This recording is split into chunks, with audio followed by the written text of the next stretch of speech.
안녕하세요. 한재영입니다. 경기과학기술대학교 2020학년도 1학기 기계캐드 실습 7주차 강의를 시작하겠습니다. 지난 시간에 우리는 4주차에서 오토캐드로 새 문서를 만들기, 그다음 기본 메뉴에 대해서 알아보았고요. 그 다음에 선 그리기, 측정, 원 그리기, 복사, 대칭 복사, 자르기를 알아봤습니다. 이제 과제도 하고 그랬기 때문에 이 부분들에 대해서는 굉장히 잘 하실 거라고 생각이 들고요. 위크 5 5주차에서는 다각형, 사각형을 포함한 다각형을 배웠고요. 그 다음 배율로 늘리기, 그 다음에 선을 길게 연장하는 느리기, 그 다음에 모서리를 따는 필렛, 그 다음에 가로로, 세로로 동일한 패턴으로 그리는 배열과 선형으로, 원형으로 그리는 배열을 배웠습니다. 그리고 우리가 부가 기능으로 오스냅에 대해서 알아보았습니다. 그리고 바로 지난 시간인 6주차에서는 선택 툴이 어떻게 작용하는지에 대해서 배웠고요. 그 다음에 도형 자체를 길쭉하게 그리는 스트레치에 대해 배웠습니다. 그 다음에 몇 개의 선이나 도형을 한꺼번에 묶어서 그룹화 시켜주는 블록에 대해서 배웠습니다. 커맨드 옵션에 대해서 우리가 또 배웠고요. 단면을 만드는 법을 배웠습니다. 그리고 여러분들에게 예제를 보여드리고 여러분들에게 과제를 내주었는데요. 과제해 오신 것들 보니까 매우 잘 하셨고, 뭐 조금 아직 미숙한 부분들이 있지만 대부분 잘 해주셔서 너무 고생하셨다고 이제 말씀드리고 싶네요. 저희가 이번 주에는 뭔가 캐드를 뭔가 해보는 게 아니고요. 여러분들이 도면을 보는 방법을 좀 트레이닝을 해보려고 합니다. 도면을 그리는 것도 중요하지만 많은 도면을 보고 그 도면들에 어떤 정보들이 담겨 있는가를 알아가는 것도 굉장히 중요하거든요. 그래서 그런 도면 보기 트레이닝을 한번 해보도록 하려고 합니다.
우리가 공학자라고 하면은 뭐 여러 가지 생각을 하면서 제품을 디자인하거나 설계를 할 텐데요.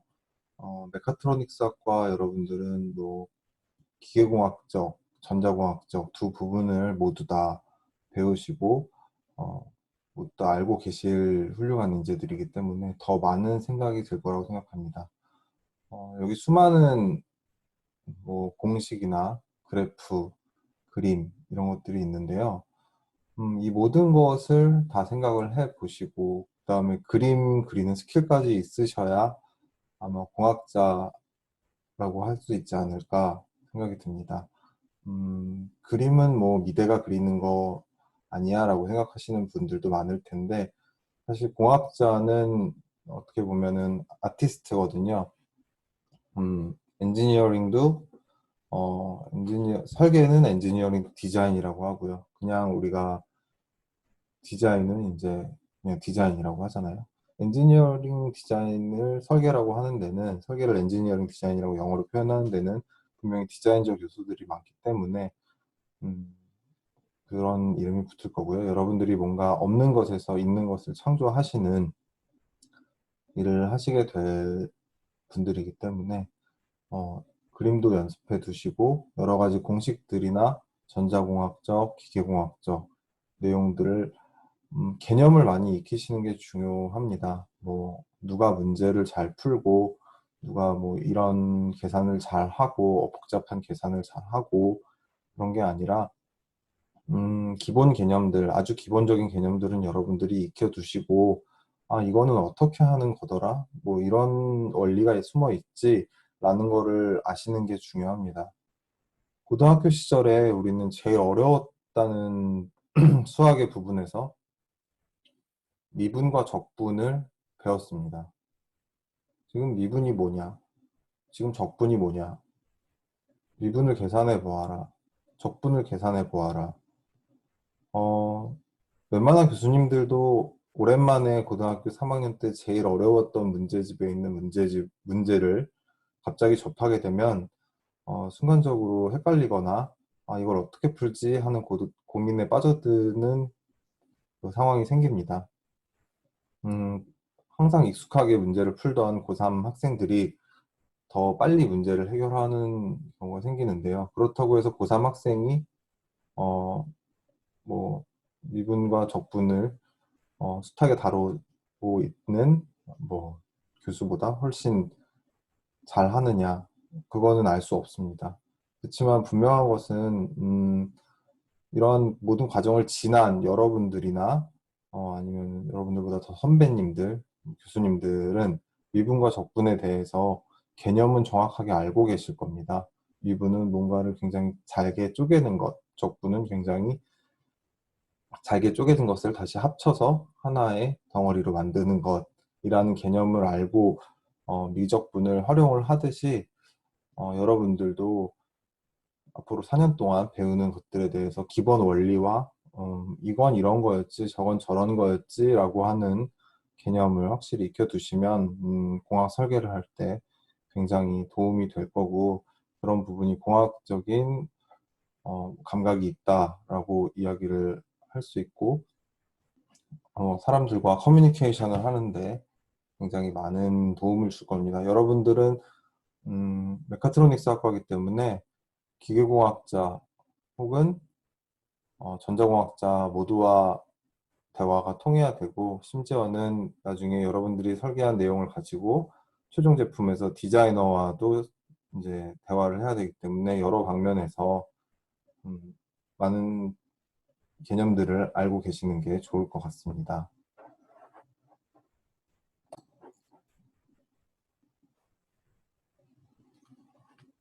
지금 보여드리는 화면은요, 여러분들 누구나 알고 계시는 자동차의 엔진입니다.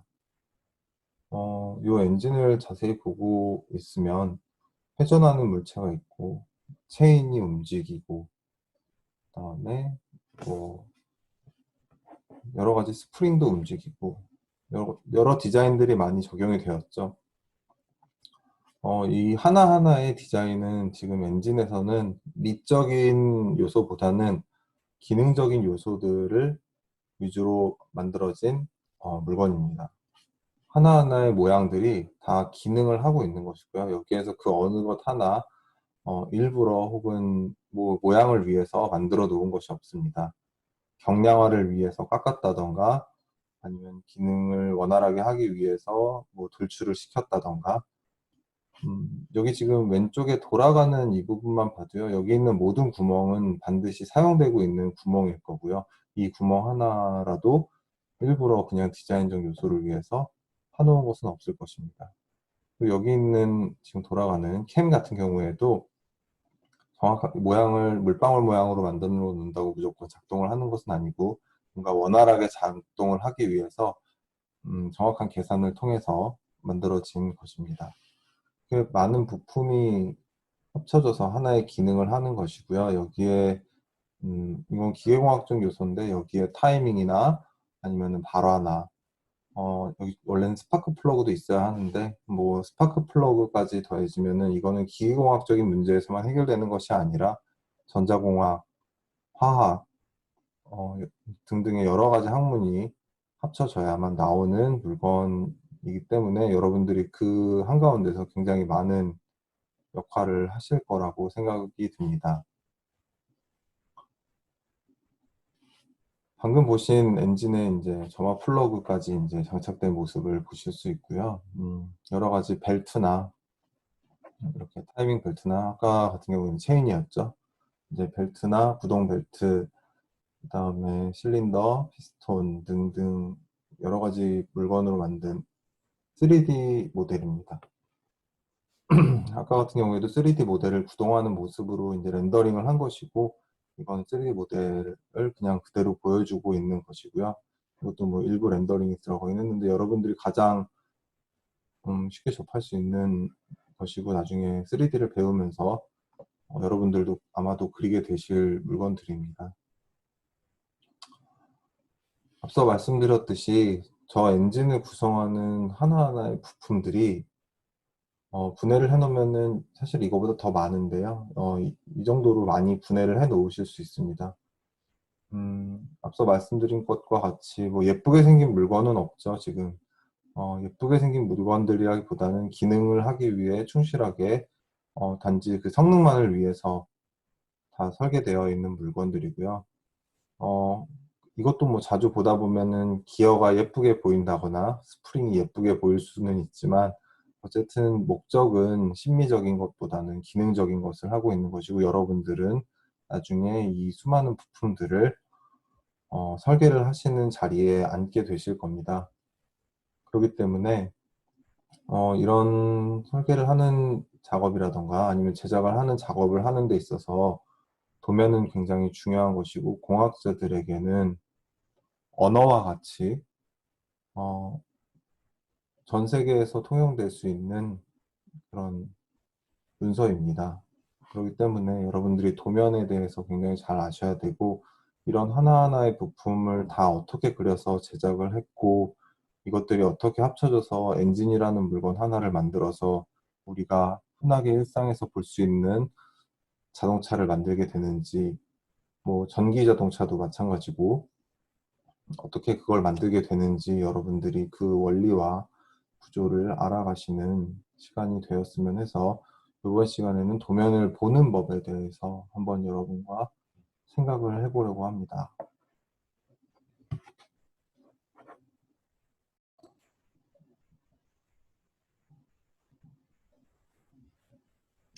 그러면 이제 이거를 실제로 제작을 해가지고 여러분들이 자동차를 열어보게 되면, 눈으로 보게 됐을 때 어떠한 형상을 갖고 있는지 지금 화면에 보실 수가 있습니다.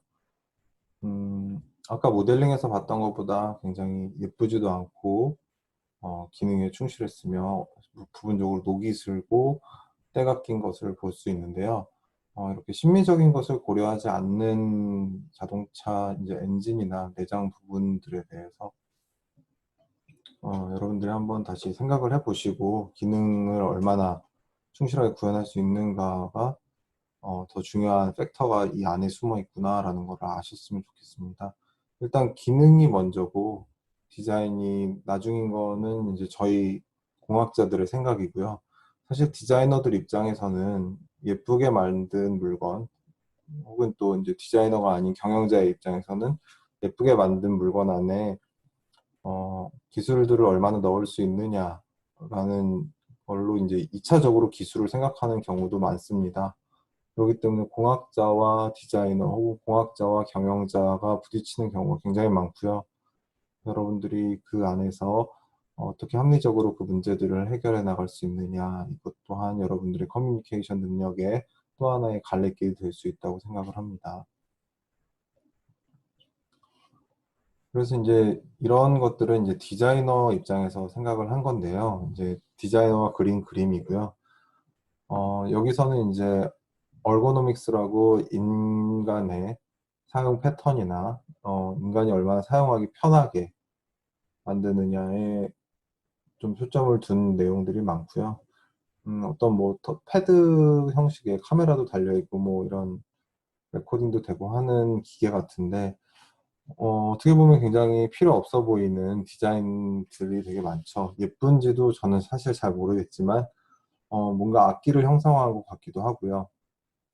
이 뒤쪽에는 바이올린이나 뭐 첼로 같은 악기의 형상을 좀 따라한 느낌인 것 같고, 이렇게 곡선을 많이 주게 되면 사실 제작 비용은 소문학적으로 늘어날 수가 있는데, 곡선을 굉장히 많이 준 것들로 보아서 이것은 디자이너가 예쁘게 만들어 놓은 물건인 것 같습니다. 그렇게 해서 이제 디자이너가 이런 안을 주면 저희가 이 안에다가 기능을 부여하는 경우도 요즘엔 많고요. 예전 같은 경우에는 저희가 이제 기능을 할 때 이 정도 크기 안에 우리가 넣을 수 있다라고 스펙을 얘기해 주면 디자이너들이 이제 그렇게 하면은 이런 디자인으로 하는 게 어떨까요? 라고 이야기를 하는 경우도 많았는데, 요즘도 두 부분이 많지만 아무래도 디자인을 많이 중시하는 사회가 됐기 때문에 디자이너의 힘이 세진 것은 사실입니다.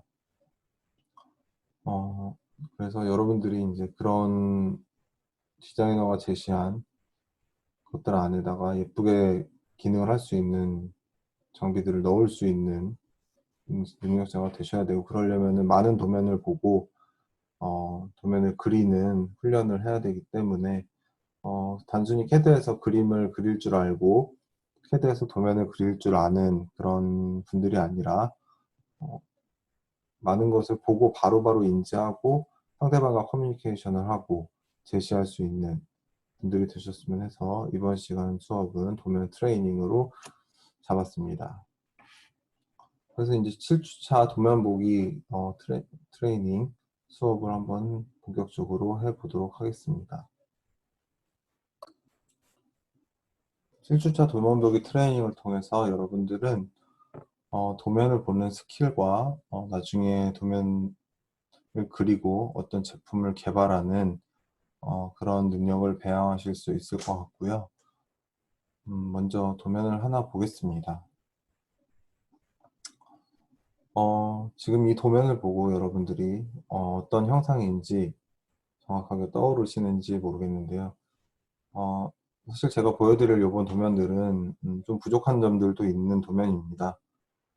이 점 양지해 주시고 보셨으면 좋겠고, 여러분들에게 도면을 보여드리는데 일일이 다 제가 그려서 보여드릴 수는 없고, 더 많은 것을 보여드리기 위해 제가 인용을 해왔는데요. 인용을 해온 도면들이 좀 부족한 부분이 많아요. 그래서 그 점은 조금 여러분들이 양해를 해주셨으면 좋겠습니다. 제가 앞서 말씀드린 것과 같이 정면도가 배치돼야 되는 곳에서 가장 이 물건의 형상을 잘 보일 수 있게 해야 한다. 이 물건을 바로 파악할 수 있게 해야 한다라고 했는데, 사실 이 도면에서 이 정면도 부분은 이 물건의 형상을 보기에는 별로 좋지가 않은 부분입니다. 그 그림을 해놓고 있고요. 사실 이 부분이 제일 이 물건의 형상을 알아보기 쉽게 되어 있는 거죠. 여러분들 잠시 이 도면을 보시고 한번 혹시 뭐 틀린 데나 문제가 있는 곳이 있나 한번 검토를 좀 해보세요. 이 도면을 보시게 되면은 일단 형상은 이렇게 이 선을 따라가게 되어 있고요. 이렇게 따라가는 선으로 되어 있고 가운데 동그랗게 구멍이 나 있는 걸 볼 수가 있습니다. 이렇게 생긴 물건을 두께는 한 20mm 정도, 도면에서 저희가 기본 메트릭을 사용하는데 메트릭은 단위가 없어도 이제 미리라고 생각을 하시잖아요. 그게 이제 도면의 기본이고, 높이는 한 20mm 정도 되는 것을 보실 수 있고요. 총 길이 여기서부터 여기까지는 70mm 정도, 70mm로 되어 있는 것을 보실 수 있습니다. 그리고 여기에 구멍은 20파이, 지름이 20인 구멍이 뚫려 있는 것을 보실 수가 있고요. 그 다음에 여기 화살표를 보시면 중심에서 나와 있지만 여기를 중심으로 하는 20파이의 홀이 있고, 또 같은 중심으로 하는 R이 20인 이 부분에 화살표가 되어 있죠. 여기에 라운드가 반지름 20으로, 그러니까 어떻게 보면 이 큰 원은 지름이 40인 원이 되겠죠. 반지름이 20인 라운드를 가지고 있습니다. 그리고 이쪽 면부터 이쪽 면까지의 거리는 50, 이 선분은 20, 그리고 여기 홈은 폭이 10인 홈, 얼만큼 깊게 들어가느냐는 이쪽에 10mm로 표시가 되어 있습니다. 여러분들 이제 이 도면을 보고 3D로 머리에 들어오시나요?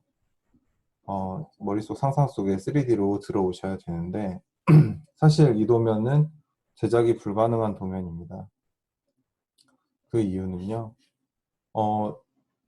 정확하게 이 폭이 얼마인지가 이 도면에 명시되어 있지가 않습니다. 이쪽 끝부터 이쪽 끝이 얼만큼인지가 명시되어 있지 않기 때문에 뭐 제작이 완전 불가라고 하기에는 말씀드리기가 좀 그렇지만 올바른 도면은 아닙니다. 물론 이 부분을 제작하기 위해서 R20이라는 걸 통해서 그러면 여기까지가 20이고 여기까지 20이니까 40이겠구나 라고 유추를 할 수는 있지만 정확하게 40이라는 명시가 없기 때문에 이 부분이 조금 더 길게 제작이 되어도 할 말이 없는 겁니다. 도면에 표시를 해 주셔야 되는데 그렇지 않아서 잘못된 도면이라고 하는 거고요. 요 그림을 보시고 이제 옆쪽에서 보게 된다면 여기는 구멍이 뚫려 있기 때문에 이렇게 점선으로 맨 밑에까지 관통 구멍이 뚫려 있기 때문에 안 보이는 선을 표시한 게 있고요. 여기 조금 더 삐져나온 선이 있잖아요. 이 선은 중심선입니다.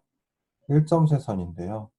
점 하나 찍고 긴 선을 긋고 또 점 하나 찍고 긴 선을 긋고 2점세 선도 물론 있습니다. 점 2개 찍고 긴 선을 하나 긋고 하는 2점세 선도 있는데 보통 중심선을 나타낼 때 저희는 도면 작도법의 ISO 기준에 따라서 1점세 선을 사용하게 되고요. 보시면은 이 원의 중심이 어딘지를 표시하고 있습니다. 그래서 우리는 이렇게 요 선을 따라서 내려온 여기구나, 이쪽에 따라 내려온 여기구나, 그다음 폭은 한 20 정도 되는구나, 그다음에 이 아래쪽에서 봤을 때 요 부분의 모서리와 요 부분의 모서리가 보이기 때문에 요 모서리 요 부분의 모서리도 물론 당연히 보이죠. 그래서 이제 요 모서리를 표현하는 이렇게 선이 보이게 되겠구나, 이 부분은 안 보이는 데니까 점선으로 표시를 하고 중심선을 표시해야지 라는 거를 볼 수가 있습니다. 이쪽은 굳이 안 그려도 되는데 일단 그려놨으니 설명을 드리면 이쪽에서 봤을 때 이제 그린 겁니다. 그쪽에서 봤을 때는 이 홀이 보이겠죠. 근데 이 홀과 아까 여기가 40mm였는데 10을 빼고 나면 여기가 아마 또 중심선에서 10만큼 떨어져 있을 겁니다. 그래서 이 반지름과 똑같기 때문에 점선을 2개 그리진 않고요. 하나만 그려서 겹치기 때문에 이렇게 그려놓은 것을 볼 수가 있습니다. 그래서 이거를 3D로 보시면 다음과 같은 형상이 됩니다. 이게 3D에서 2D로 도면을 임포트 할 때 이런 선이 생깁니다. 이런 선 사실은 존재하지 않는 선이잖아요. 근데 도면을 플로팅을 할 때 3D에서 이렇게 표시를 합니다. 왜 그런지는 이 부분은 이제 곡선이 시작되는 부분이다 라고 보여주기 위함이고요. 사실은 실제로 제품이 나왔을 때 이 선이 보이지는 않는 거죠. 실제로는 이렇게 그냥 동그란 광택이 나는 물건이 나오겠죠. 나무로 만들든 뭐 금속을 이용해서 만들든 여기에는 어떠한 선도 보이지 않고 그냥 부드럽게 라운드 처리되어 있는 것을 보실 수가 있습니다. 그래서 아까와 같은 도면을 보고 바로 머릿속에 여기 위에 있는 것과 같은 3D로 된 형상이 떠올라야 되고요. 그게 여러분들이 이제 커뮤니케이션을 하는데 가장 기초적인 겁니다. 보통 제작 도면을 전달하거나 전달받게 되면 앞서 말씀드린 이러한 형식으로 전달을 받게 됩니다. 요즘은 3D 모델링을 같이 진행을 하는 경우가 많아서 3D 모델을 이렇게 첨부해 주는 경우도 있는데요. 복잡한 형상이 아니고 지금같이 단순한 형상일 때는 이렇게 표현해 주지 않는 도면을 기본으로 하고 이렇게 된 거를 많이 여러분들이 보시게 될 겁니다. 그래서 바로 이런 게 떠오를 수 있어야 하고 이런 잘못된 부분들이 없도록 여러분들이 수정을 해야 됩니다. 그리고 여기에서는 이제 도면에 치수를 기입하신 걸 보면요. 이 부분을 레퍼런스로 했구나. 이 부분을 기준점으로 제작을 하게 돼 있구나. 여기서 20 떨어진 거, 그리고 여기서는 10 떨어진 걸 표시했지만, 여기서부터 50 떨어진 거, 그리고 여기서 10 떨어진 거, 이런 식으로 이 점을 기준으로 치수가 정해지는 거고, 여기가 기준점인 레퍼런스 점이 되는구나, 라는 걸 아실 거고요. 높이 제작은 사실 이쪽에서 하나, 이쪽에서 하나 지금 대칭형이기 때문에 똑같은데, 이 점을 레퍼런스로 하였구나라는 것을 아시게 될 겁니다.